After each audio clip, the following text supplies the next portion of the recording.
como les iba diciendo, a nivel celular va a haber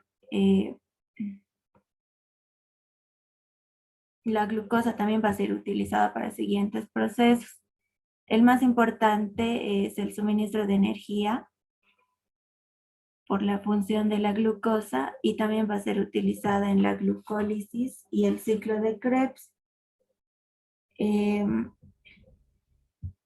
Aquí en esta parte la glucosa no se oxida en una sola reacción para producir energía, dióxido de carbono y agua. Una vez que la glucosa entra a la célula por un proceso facilitado por la insulina, se va a iniciar la glucólisis. Aquí tenemos el ciclo de la glucólisis, que en la glucólisis vamos a obtener 2.5 ATPs y va a entrar también al ciclo de Krebs, que vamos a obtener 10 ATPs, por el cual cada ATP va a equivaler a 7.8 kilocalorías. Eso sería ahí.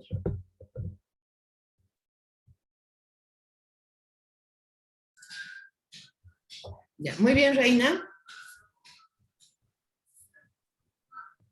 Vamos a pasar con Jessica, por favor. Está bien.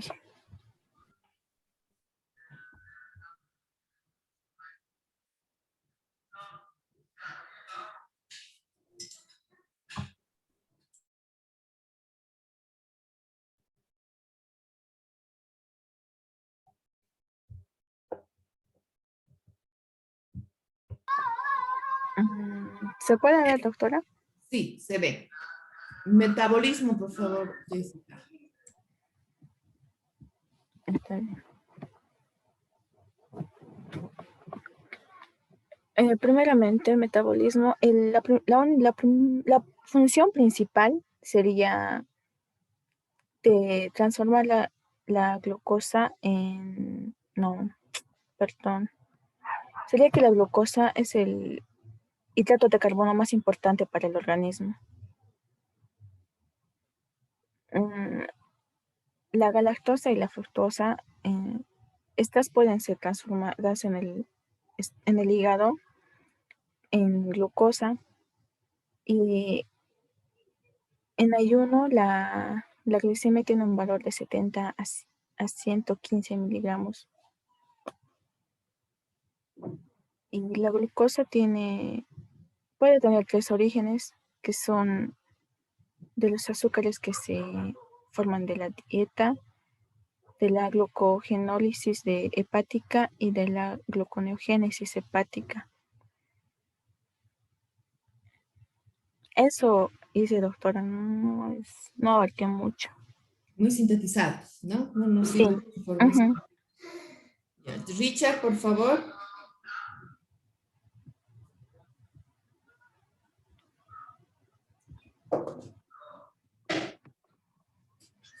¿Estás, Richard? ¿Dónde está?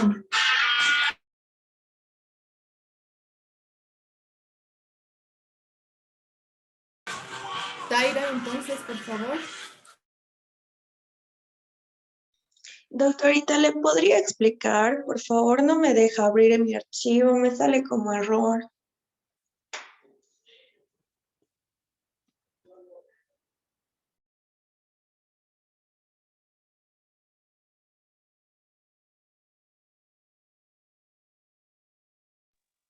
Doctora.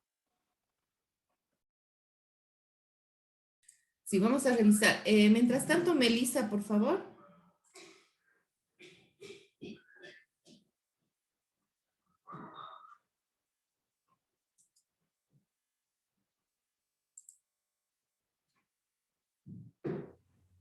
Eso hice, Inge, yo. De carbohidratos.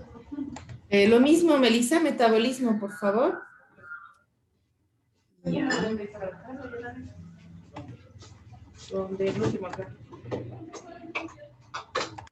El metabolismo, por favor. Ya, un segundo, y ahora sí. El metabolismo, la glucosa va a ser el principal hidrato de carbono que va a metabolizarse que va a depender el metabolismo en el organismo. La galactosa y la glucosa se van a ser transformadas, perdón, la galactosa y la glucosa fructosa van a ser transformadas en glucosa en el hígado. Cuando estamos en ayuno, la glucosa va a ser, va a variar entre 70 a 115, van a ser los valores miligramos en la sangre. Y esta glucosa va a tener, va a llegar a las células del organismo y va a tener 3 orígenes. El primer origen va a ser que viene de los azúcares que se absorben de la dieta, y estas directamente va a ser la conversión en las células, en nuestras células intestinales, puede ser o en los hepatocitos también. Y después el otro origen, que sería el segundo origen, que va a ser a partir de la glucogenólisis hepática.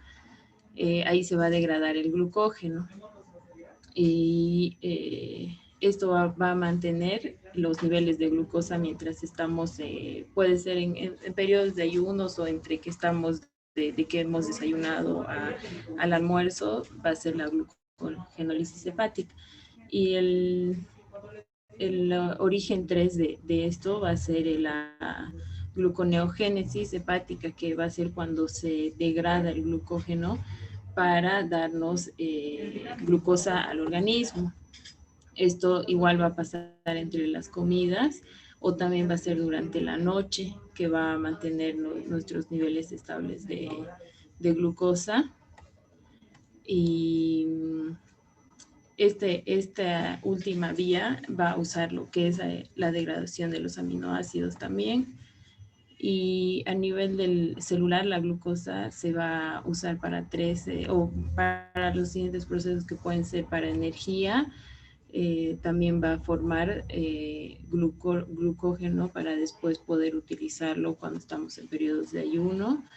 Igual se puede utilizar la glucosa para formación de grasas o para la lipogénesis, que es lo mismo. Después la glucosa se usa en varias reacciones de síntesis, como puede ser la ribosa, la desoxirribosa, que estos se sintetizan a partir de la glucosa 6-fosfato. Y también cuando la glucosa es muy alta, esto se puede eliminar por la orina, entonces nos va a producir lo que es la glucosuria. Y eso tendría Inge de lo que es el metabolismo. Bien, Melissa, pero todo lo que has explicado no está en tu infografía, ¿no? No, lo que pasa es que mi infografía, yo lo hice todo el tema, como ve, y lo he hecho bien resumido, y no le he explicado de la infografía, le he explicado del tema que usted ha mandado y de lo que he leído, pero en mi infografía no he puesto todo el tema global. Ya, ya, bien. Bueno, a ver, vamos a ver en el caso entonces de Taira.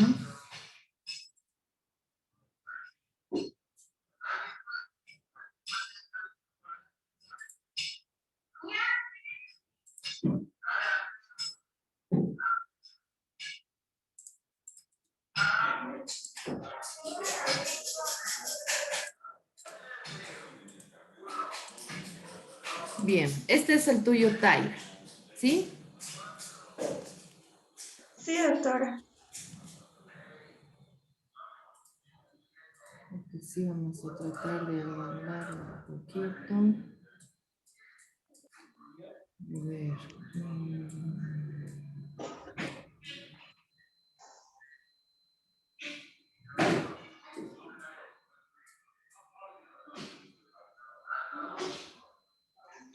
Yo me he basado, doctora, solamente en el tema del metabolismo. Y bueno, está por puntos, ¿no?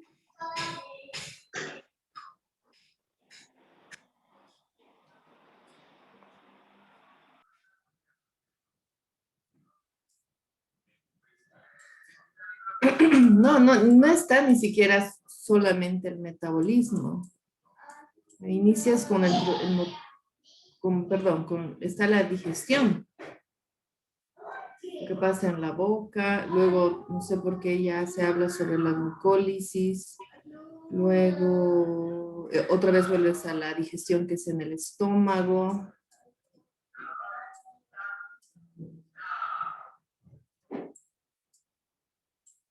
No, está todo mezclado, Taira.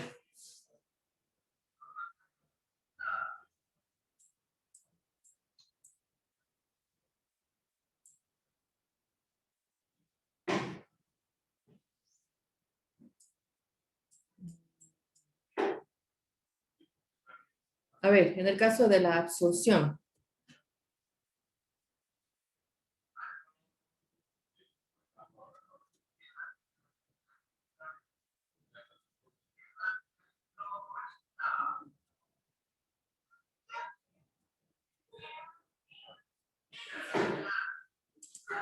Bueno, doctor, en el caso de la absorción,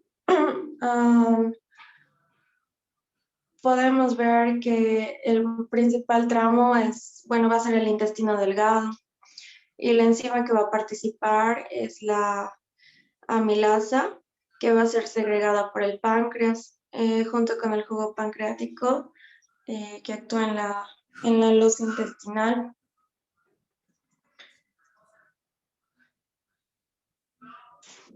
En sí, los hidratos de carbono en forma de monosacáridos pasarían primero a la sangre y posteriormente al hígado, donde van a ser transportados como glucosa a las demás células del organismo para poder ser metabolizadas y así poder producir energía.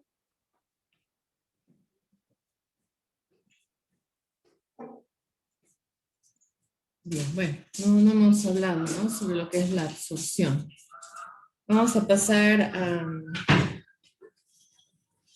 Cheyenne, ¿ya tienes? ¿Puedes compartir esta, Cheyenne? Así. Doctora, ¿de carbohidratos o de lípidos? Lípidos, por favor. Sí, doctora. Creo que mi tarjeta gráfica está mal, por eso no estaba pudiendo compartir.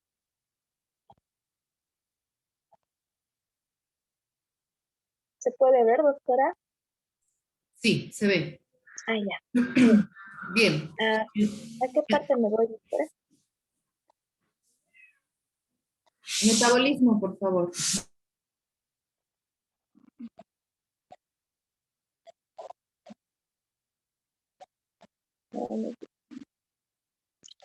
Doctorita, creo que la parte de metabolismo me la salté. Solo tengo la parte de la digestión y la absorción. Absorción. Ya. La absorción se va a obtener al finalizar lo que va a ser la digestión, ya que se van a producir ácidos grasos. Estos van a ser monoglicerados, lipofosfoglicerados, también va a formarse o va a absorberse el colesterol libre y también se van a absorber las vitaminas que van a ser liposolubles. Y estas, para poder ser absorbidas, va a depender del tamaño o la longitud que va a tener la cadena, si va a estar saturado y también de su estructura molecular. También para poder transportarse por su insolubilidad, se va a formar un transporte de lipoproteínas que está conformado por apoproteínas y también va a estar conformado por fracción lipídica. Estas van a contener colesterol, triglicéridos y también van a contener fosfolípidos, que el principal aporte van a ser INAS, la A2, B48, B100 y C y E. En resumen, doctor.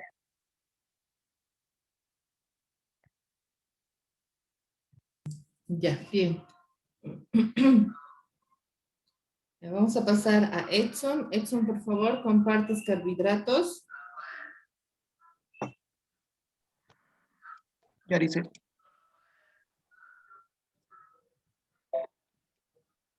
Pues no sé si estará bien, pero yo me... De mí creo que está un poco mal. Bajar.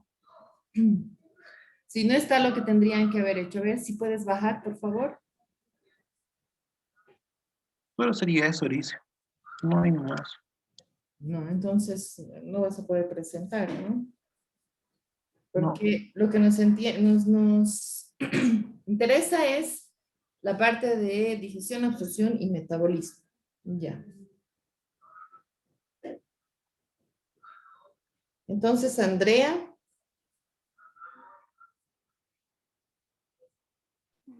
Sí, doctora.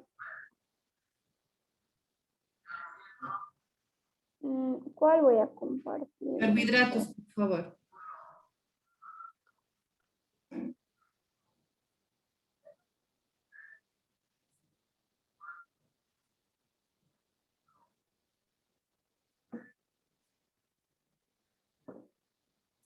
A ver si... ¿Es este nada más o hay alguna otra página? Sí, ese inicia. Solo la Luego, digestión. sí, y resumido, casi nada de metabolismo y absorción.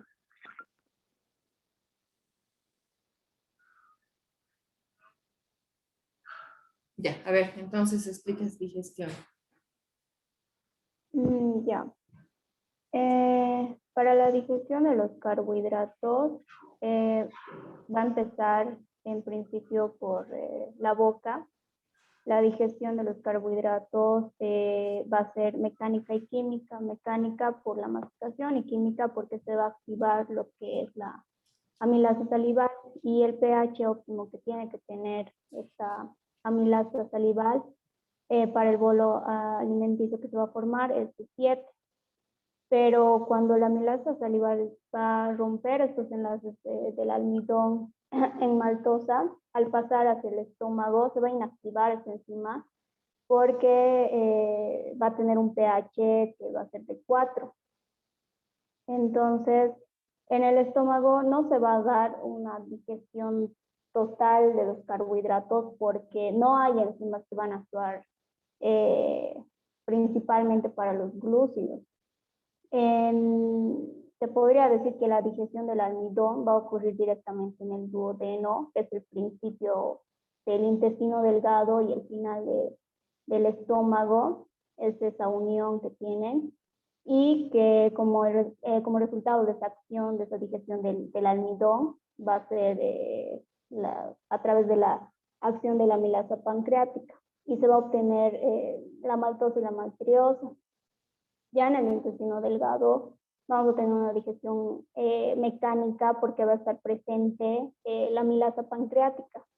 Esta amilasa pancreática lo que va a hacer es hidrolizar las uniones glucosídicas de la amilasa y del glucógeno, y de esto nos va a dar productos que son las maltriosas, las maltosas y las glucosas. Entonces, como la amilasa no actúa prácticamente sobre la hidrólisis, digamos, de las amilopectinas, se va a originar solo las dextrinas límites, y sobre esta sí va a actuar lo que es la isomaltosa, que va a hidrolizar las dextrinas límites, y se van a liberar lo que es hacia la luz intestinal la maltosa. Se puede decir también que en todo este proceso en el intestino delgado se va a dar en las microvellosidades la digestión en parte de las isacarasas, que van a degradar a los isacáridos específicamente, y como la lactasa va a catalizar a la lactosa para, se podría decir, dividirlas en galactosa y glucosa, y la maltasa va a hidrolizar a la maltosa, y esto va a producir 2 moléculas de glucosa. Y al final la sacarasa va a producir también una división de la sacarasa en glucosa y fructuosa. En realidad casi todo lo que es de los carbohidratos en la dieta se va a absorber hacia el torrente sanguíneo porque se va a formar, la glucosa ya va a tener una hidrólisis, puede dar por 2 vías, que son la glucólisis y el ciclo de Krebs, pero eso ya va a ser cuando ya va a pasar de todo este proceso de la digestión en el intestino delgado.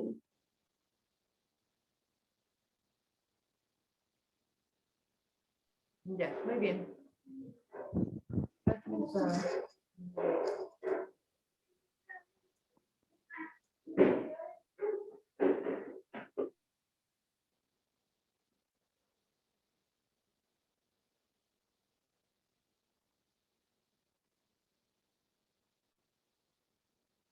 Bien, ahora lo que vamos a ver es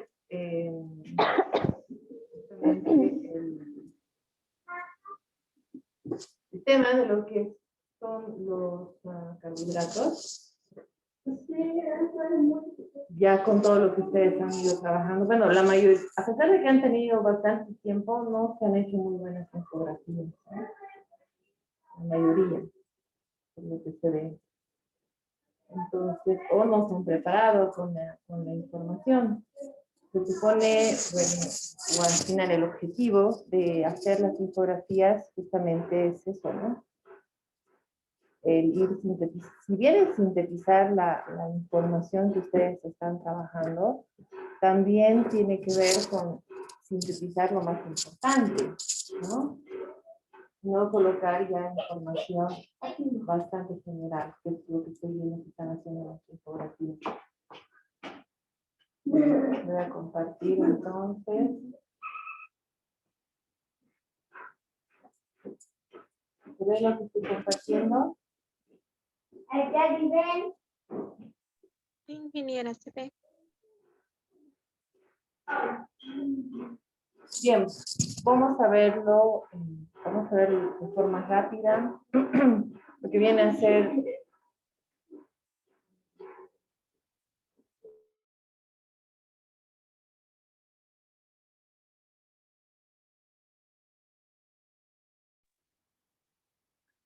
bueno, vamos a ver, como les decía, la información de forma más general, ¿ya?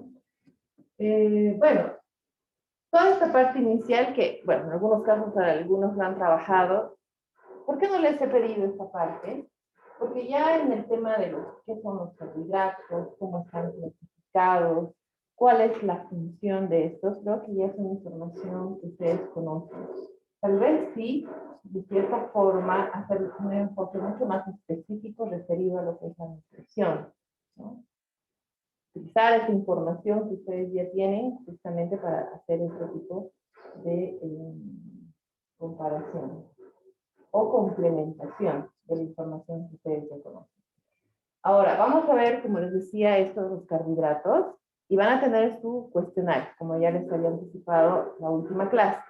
En ese cuestionario va a estar preguntas de proteínas, lípidos y carbohidratos, ¿no? Todo lo que se ha estado viendo en la última clase y obviamente en esta clase también. Por lo tanto, aquí está una descripción general de la estructura química a lo que se refiere los carbohidratos, ¿no? En el caso de la clasificación, sabemos que esta se va a clasificar según el número de moléculas que va a poseer cada uno de ellos.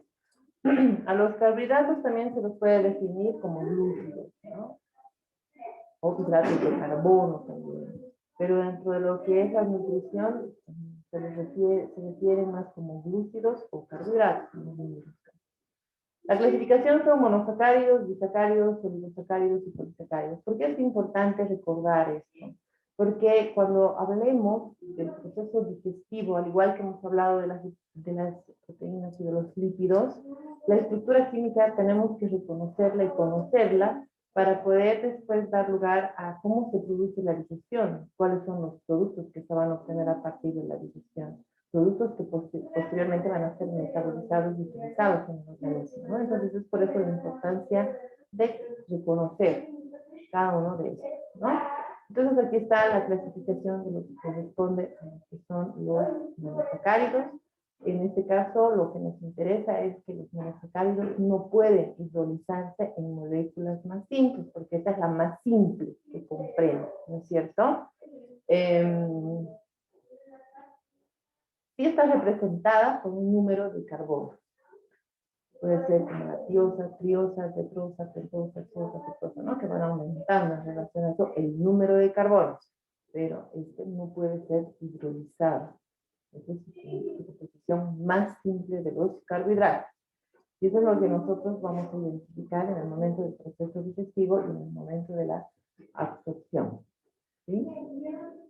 En el caso de los disacáridos, sí pueden ser hidrolizados, ¿no? ¿Esto por qué? Porque si bien son también una de las moléculas menos complejas, sí se hidrolizan y se van a obtener dos moléculas del mismo monosacárido o de diferentes monosacáridos, ¿no? Ustedes saben muy bien eso. En el caso de la maltosa son de los mismos monosacáridos, glucosa más glucosa. En el caso de la sacarosa son diferentes, glucosa, fructosa, ¿no? Entonces a eso se refiere. Entonces los disacáridos que están dentro de los oligosacáridos sí pueden dar lugar a una hidrólisis. Los oligosacáridos ya van a comprender cadenas más largas de monosacáridos. Por ejemplo, los trisacáridos, como la rafinosa, contienen glucosa, galactosa, fructosa, 3, ¿no es cierto? 3 monosacáridos. Entonces, obviamente, en relación a eso sí se puede producir una hidrólisis en la etapa digestiva si es que nosotros consumimos un trisacárido. Y así en el caso de un tetrasacárido, pentasacárido, dextrina, ¿no? En el caso de las dextrinas, son productos intermedios de la degradación del almidón que comprenden cadenas más largas de glucosa. Pueden ser hidrolizados, ¿sí? Obviamente ya van siendo cada vez más complejas la molécula.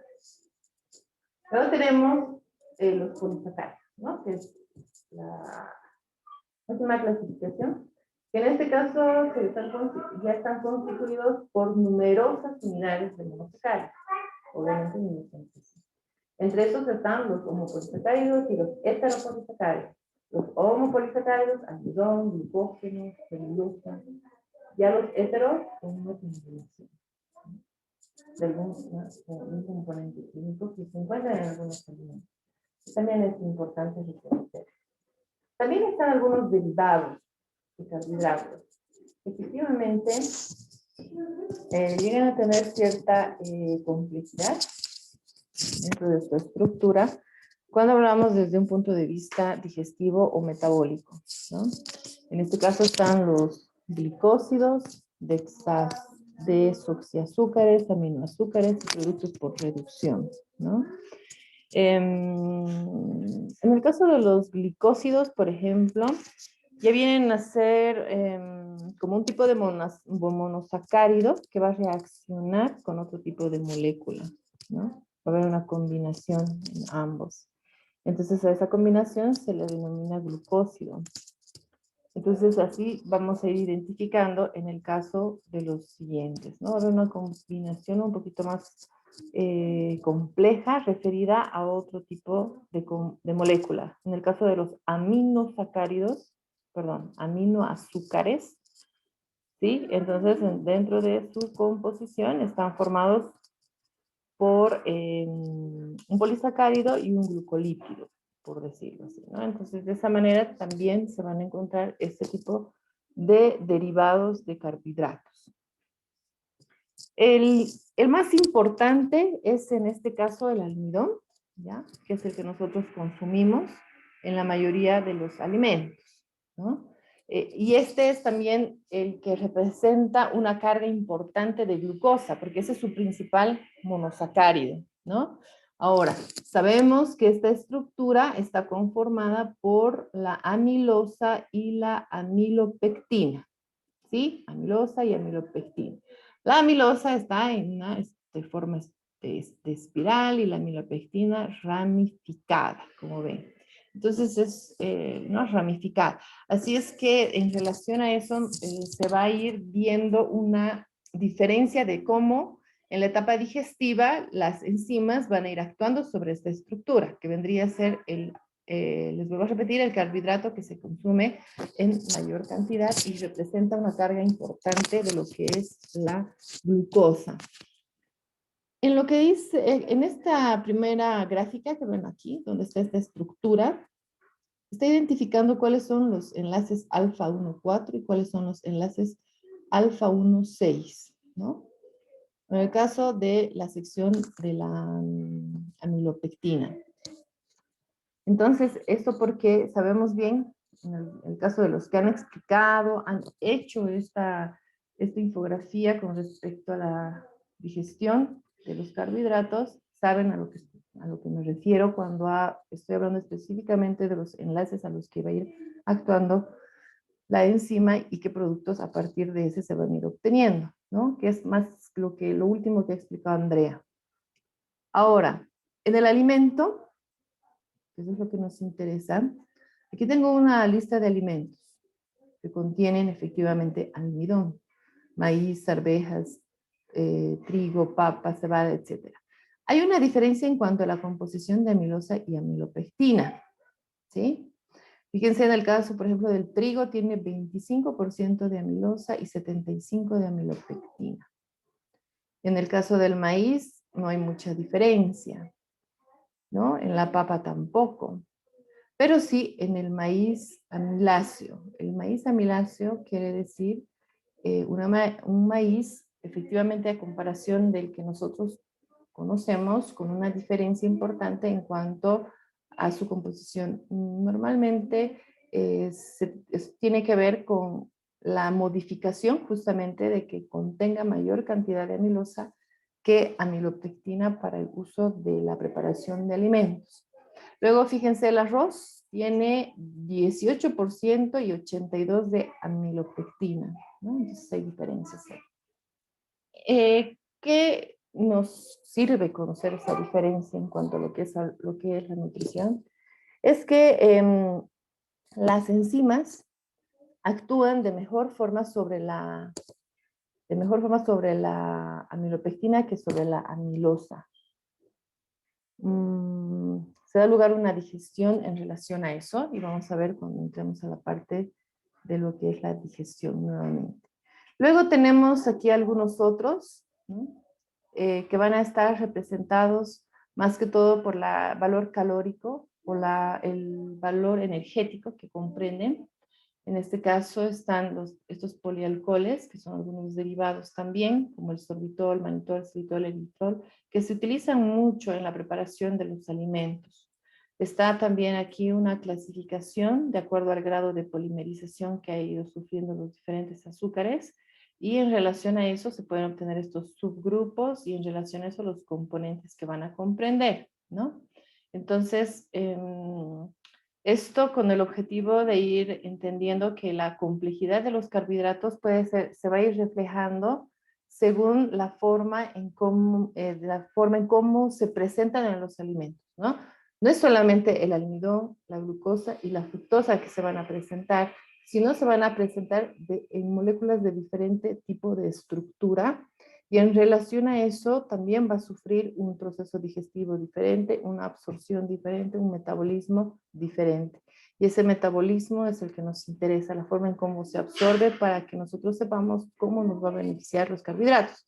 Y desde ese punto, todo lo que estamos viendo, esta parte digestiva de proteínas, lípidos y carbohidratos, es justamente con ese objetivo de saber qué carbohidratos tengo que consumir, qué lípidos debo consumir y qué proteínas debo consumir para las necesidades que va a tener mi organismo. O caso contrario, cuando ustedes están elaborando una dieta, saber cómo manipular el contenido de cada uno de ellos para generar las necesidades de esa persona, ¿no es cierto? Si yo voy a hablar, bueno, normalmente de una pérdida de peso, no voy a anular los carbohidratos, sino voy a escoger cuáles son los carbohidratos que le van a servir a esa persona, ¿no es cierto? Es así que tenemos que ir identificándolos. En el caso de las proteínas, de la misma manera, ¿no? ¿Qué tipo de proteínas puedes recomendar en una dieta para mejorar su condición, dependiendo de cuál es esta? Si está en una etapa de embarazo, por ejemplo, sabemos que necesita mayor cantidad de proteínas, también de carbohidratos por la carga energética que va a gastar. Entonces, de esa manera se tiene que ir manipulando el conocimiento de lo que representa cada uno de los nutrientes en lo que es la nutrición. Ahora tenemos la función de los carbohidratos, ¿no? Que principalmente es la energética, ¿sí? Si hablamos de principal, es porque justamente viene la segunda que va a venir a ser una función de los carbohidratos, que es el ahorro de proteínas. Es decir, si los carbohidratos tienen como función principal proporcionarnos energía, es evitar que las proteínas cumplan esa función, ¿no? Porque las proteínas tienen funciones mucho más importantes dentro de nuestro organismo que no puede cumplir los carbohidratos. Entonces, es la función que se va a relacionar de esa manera. Bien, en cuanto a esta función energética, no nos olvidemos, por favor, el valor energético proporcionado por 1 gramo de carbohidrato. ¿Cuál es ese valor energético? Proporcionado por 1 gramo de carbohidrato. ¿Quién me dice?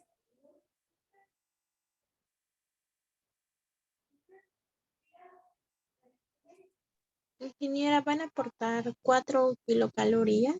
Exacto. El valor energético que aporta 1 gramo de carbohidratos son 4 kilocalorías, ¿sí? Entonces, es por eso que va a cumplir desde ese dato el podernos proporcionar energía, ¿no? Para que obviamente satisfaga todos los requerimientos energéticos del organismo, ¿sí? Luego está lo que es el ahorro de las proteínas, como hemos dicho. Efectivamente, cuando hay una deficiencia calórica, es decir, cuando no hemos consumido la cantidad de carbohidratos necesarios, entonces nuestro organismo empieza a utilizar las proteínas, ¿no? Las reservas proteicas. Pero eso es lo que se tiene que evitar.